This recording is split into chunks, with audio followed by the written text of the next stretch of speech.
Good afternoon, everybody. I tried this the first time, seemingly had some volume problems. So I'm going to try it again. Today I have the time to share from my own personal Bible study. And so hopefully this time I'll have the volume corrected. Will you please just give me a sign? Hi, Naidra. Let me know. Can you hear me clearly? And if you can hear me clearly, then I will go ahead and I'll share from my own personal Bible study. If you can hear me clearly, please let me know. You can give me a thumbs up. You can just let me know. Yeah. So it seems like I'm getting a couple of individuals that are telling me that they can hear me clearly. And so I want to share today from my own personal Bible study. And I want to look at a particular passage that caught my attention, and it got me to thinking about when we were growing up. Do you remember maybe your parent or your grandparent telling you better watch your mouth? Or maybe you as an adult have said that to someone when they were saying something that maybe they shouldn't have been saying, and you say, you better watch your mouth. Maybe not in the same harshness, but I see the Apostle James warning us, or better yet, giving us instruction on paying attention to not saying things that we should not be saying. According to James chapter 3, verses 1 through 12, I want to share with you what James has to say about the power of the tongue.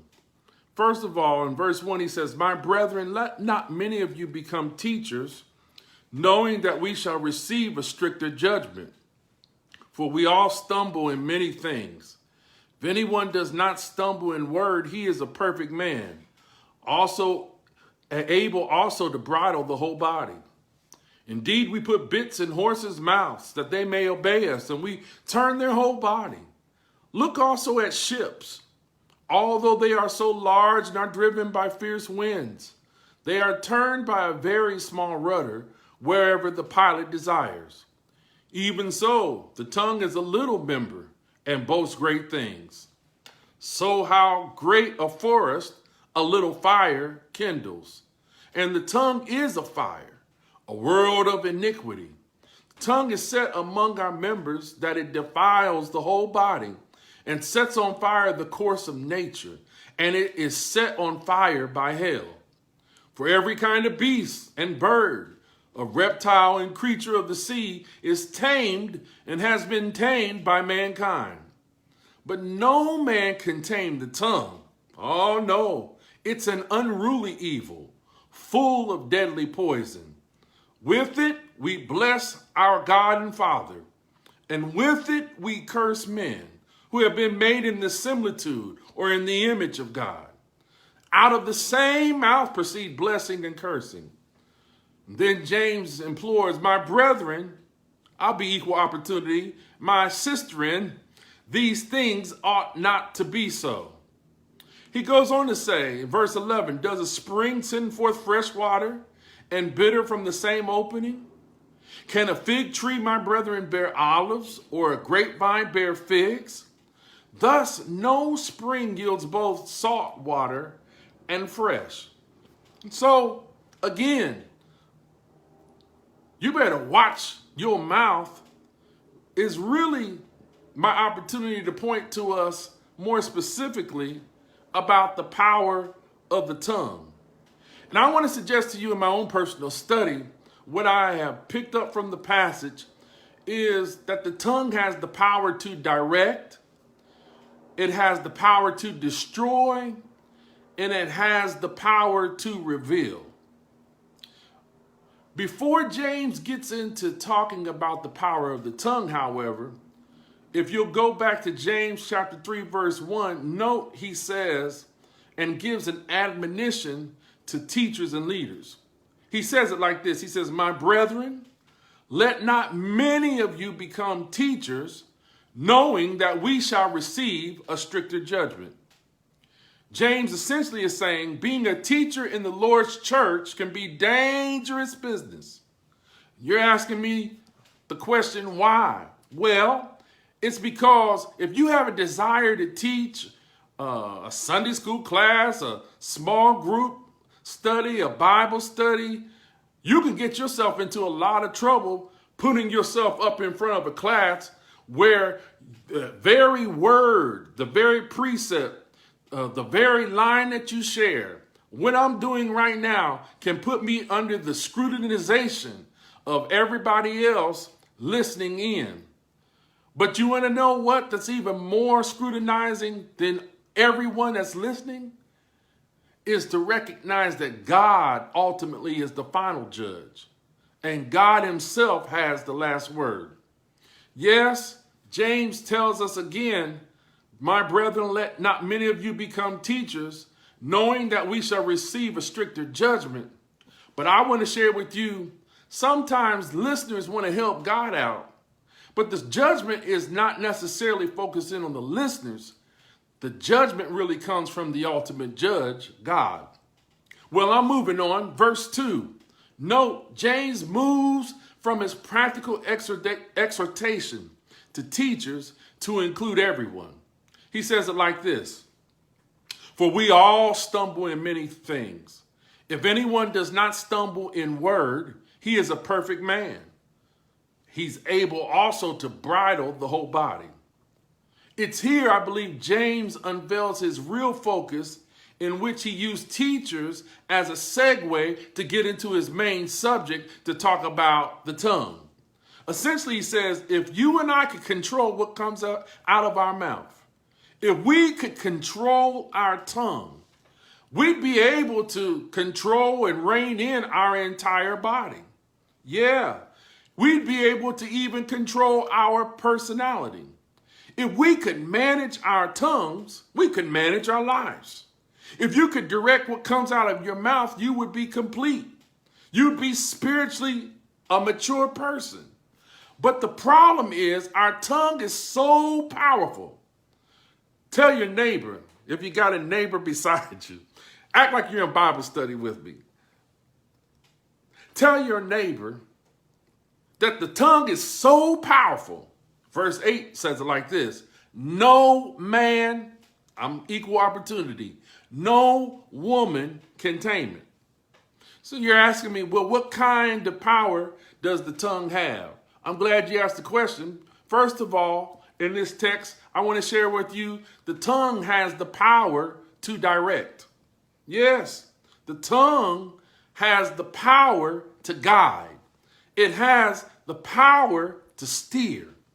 Look at verses 3 through 5 in James chapter 3. And you'll see the tongue may be small, but it's certainly not insignificant. Here it is. Verse 3 says it like this: indeed, we put bits in horses' mouths that they may obey us, and we turn their whole body. Verse 4 says, look also at ships. Although they are so large and are driven by fierce winds, they are turned by a very small rudder wherever the pilot desires. Even so, the tongue is a little member and boasts great things. See how great a force a little fire kindles? James here uses two vivid pictures to illustrate the tongue's power to direct. Yes, tell your brothers and your sisters that the tongue has the power to direct. Here it is, first picture, the bit in the horse's mouth. Second picture is the rudder of a ship. Note, both the bit in the horse's mouth and the rudder of a ship are very small in comparison to what they direct. But the bit and rudder have tremendous power to direct. Yeah, go ahead and hunt yourself and tell your neighbor, I know that's right. The tongue has the power to direct.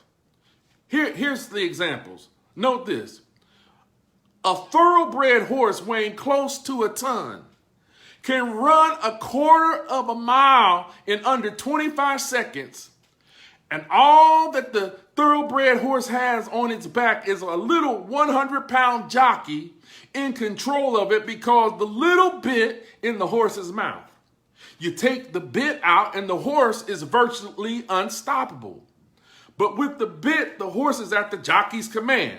You've seen the little jockey hunched over on the horse's back, one tug to the left, one tug to the right, or one pull on the reins, and this powerful mammal is under the control of the rider, and you know it's all because of the bit.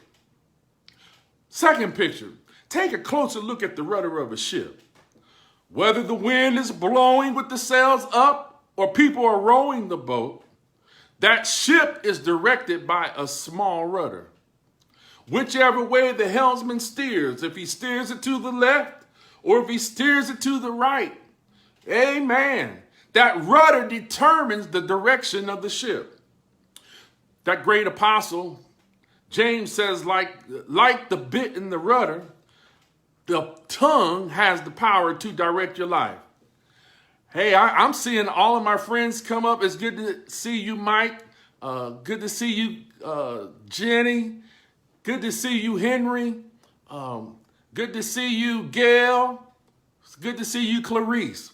I'm talking from James chapter 3 in my own personal Bible study, and I'm telling you, maybe not as harsh as, James isn't saying as harsh as I would, but you better watch your mouth. Yes. Talking about the two pictures that we've seen in verses 3 through 5. And I want you to note the two pictures is the bit in the horse's mouth and is the rudder on a ship. But you know, like I said, we see that the tongue has the power to direct. I remember a time when I felt overwhelmed and I just wanted to give up and I cried, I can't take it anymore. And then I was reminded of my grandmother, and she passed away in 1985, but she used to tell all of her grandchildren, don't you never give up. And I can still hear her in my voice, literally ringing in my inner ear. She'd always say this, she'd say, can't died in the cornfield. So instead of you saying, I give up and I can't take it no more, she'd say, can't died, I did say can't, not can't, but can't died in the cornfield. And it's been over some 30 years ago, but her tongue is still directing my life. Brings me to the question, how many times have words spoken to you by a parent, by a friend, by a teacher, by a mentor, literally affected and directed your life? You know, that's why it's so important for you to check your words before they slip out of your mouth. Yeah, me too. We need to watch our mouth because our tongue wields the power to influence. You know what? Your words may direct someone to stay in the marriage or to get out of the marriage. Your words may direct someone to keep the baby or to have an abortion. Your words may direct someone to pray for an enemy or reconcile with a family member, or to apologize to a friend, or to go back to school, or to start a business, or just go another way. Go ahead and hunt yourself and tell yourself the tongue has tremendous power to direct. James says it like this. He says it boasts great things. Yes, the tongue is small, but it's not insignificant. It boasts of great things.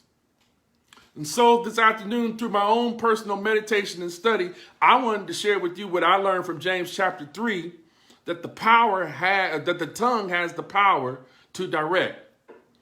The next time that I come to you and prayerfully you'll check back in, I want to talk about the power. The tongue has the power to destroy. Not only do we see that James is saying the tongue has the power to direct, but next time I come to you, I want to share with you the tongue has the power to destroy. I hope you check in with me and I hope you share with other individuals. I am sharing my own personal meditation and Bible studies back on Facebook Live, and I'd love for you to join in. If you can't stay the whole time, don't worry. Just go to my page, go to my wall, and you'll see me. I'll save the video so you can visit. And I am looking forward to sharing with you from the Word of God. As the Word of God continues to work on me, I pray that it will also be beneficial to you. And I promise to you, my plan is to be brief, but beneficial. God bless each and every one of you. This is my second round. First round, the volume wasn't that great. So hopefully I'll have my logistics and all of my technology working well. I look forward to you weighing in. Will you let me know if this was a blessing today? Will you let me know if there's anything else that you might be interested in? And I will continue to share the Word of God to the best of my ability, a workman that needs not to be ashamed, doing my best to rightly handle, to cut it straight, the Word of God. God bless you real good. You have a wonderful Thursday, rest of the Thursday. I love all of you. And guess what? There ain't nothing you can do about it. God bless you.